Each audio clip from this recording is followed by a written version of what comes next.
Қыздар, кеше осындай балаларға арналған езбені өзім үйден дайындаған болатынмын. Сіздермен де бөлісе кетейін. Бұл жерде менде цветная капуста және брокколи, қосымша бір алманы да турап қостым.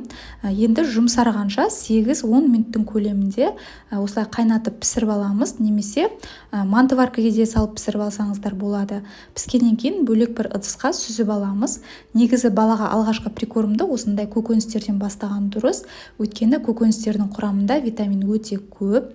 Және де осындай агушаның баночкалары болатын болса, бірінші бір жуып алып, одан кейін үстінен қайнап тұрған ыстық суды құямыз. Осылайша біз банкаларды стерилдеп аламыз. Осы судың ішінде 2-3 минутқа қалдырамыз. Ал енді піскен көкөністерімізді блендердің көмегімен жақсылап біркелкі болғанша езіп аламыз. Қоюлау болып бара жатса, осы көкөністерді қайнатқан судан кішкене қоссаңыздар болады. Осымен езбеміз дайын, жаңағы стерилденген баночкаларымызға осылай салып шығамыз. Осы дайын езбелерді сіздер тоңазытқышта, яғни холодильникте 2 күннің көлемінде сақтай аласыздар. Осылай өздеріңіз қолдан дайындап берсеңіздер, қалталарыңызға да біршама эконом болары сөзсіз.